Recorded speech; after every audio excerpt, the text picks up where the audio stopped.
थोडे जिल्हे राहिले आता, जिल्ह्यातले तालुके राहिले फक्त 1% 90% मराठा दोन्ही आरक्षणामुळे मध्ये गेला थोडा राहील. पण आत्महत्या जर थांबवायच्या असल्या तर आपल्याला कठोर एकदा आरपारचं उपोषण केल्याशिवाय पर्यायच नाही. जाऊ द्या ना, आपल्या समाजाचं कल्याण होईल.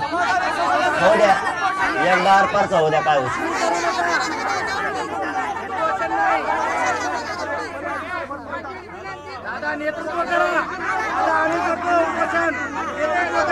एकदा त्याच्याशिवाय आपला समाज नाही मोठा होत. देवेंद्र फडणवीस मुद्दाम आपल्या लोकांना तिरस्कार करतो, आपल्या लोकांचा आपल्या लोकांना हिनवायला लागला. आपल्याच मराठ्याचे आमदार आणि मंत्री किंवा आपल्या अंगावर घालायला लागला. जाणून बुजून मराठ्याचे आमदार हे देवेंद्र फडणवीस आपल्या अंगावर घालायला लागला मुद्दाम. त्याला मराठ्याला आरक्षण देत नाही, मराठ्यात भांडणं लावायचे आणि ओबीसीत मराठ्यात बी लावायचे. त्याच्यामुळं मराठ्याच्या पोराला असं वाटायला आता आपल्याला आरक्षण मिळतंय का नाही. मराठ्याच्या पोराच्या आत्महत्या वाढायला लागली. मराठ्यांच्या आत्महत्या रोखायच्या असत्या तर दिलेला शब्द आपण पाळू. आपण आरपारचं आमरण उपोषण करू एकदा, हो द्या. काय होत नाही, एक कुटुंब उघड्यावर पडल्याने काय होत नाही, काय होत नाही. कोटीनं मराठ्याचे समाज, मला माझा समाज मला आनंदी बघायचा.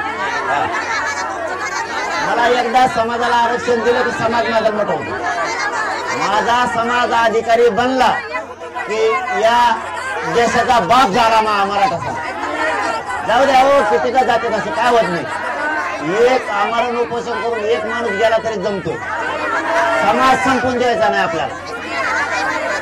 एक माणूस संपला चालतो, समाज संपला नाही पाहिजे. देवेंद्र फडणवीसला समाज संपवायचा आपला, त्याला भांडणं लावून संपवायचं आहे. नसता आरक्षण नाही देऊन संपवायचं, हो द्या. त्याला समाज संपवायचा आहे.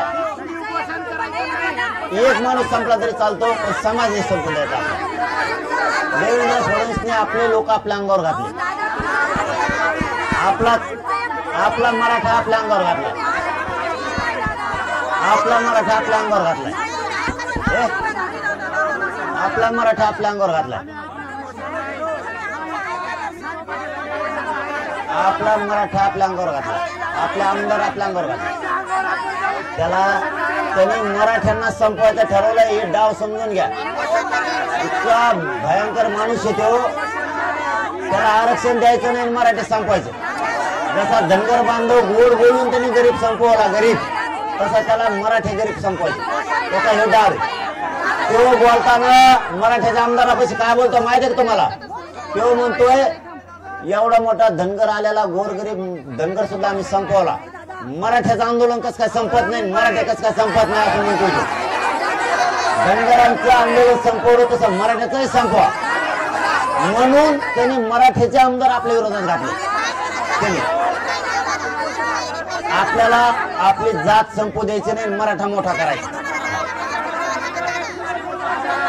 मी जात मी संपू देत नाही आणि मराठा मोठा केला दाखवणार आहे. 29 सप्टेंबरला आरपारचं उपोषण करायचा कार्यक्रम होऊ द्या. त्याला काय करायचं, सगळा महाराष्ट्र बसू आपण इथं. त्याची जिरवायची जात, त्याची जिरवायच्या. त्याला मराठ्याच्या मनकाडाची ताकद 29 सप्टेंबरला मराठ्याच्या मनकाडाची ताकद काय असते कळलं. उपोषण केल्याशिवाय मराठ्यांना न्याय मिळत नाही. 29 सप्टेंबरला उपोषण संपू द्या. एक संपल्याने काय होत नाही, संपू द्या. किती काय जगत येत असे काय होत नाही, काही होत नाही, काय होत नाही. मी म्हणलं ना, एक संपल्याने काय होत नाही. माझ्या कोटीनं मराठ्याच्या लेकरावरच्या चेहऱ्यावर मला आनंद बघायचा. काय होत नाही, मरू द्या, काय होत नाही, काय होत नाही. देवेंद्र फडणवीसांचं म्हणणं आहे मराठे मोठेच नाही ओलीचे. मी सांगितलं आपण सगळा महाराष्ट्र इथं बसतो. मी आरपार लढणार आहे 29 सप्टेंबरला. एक जीव गेला तरी चालतो, हो द्या, काय होतं.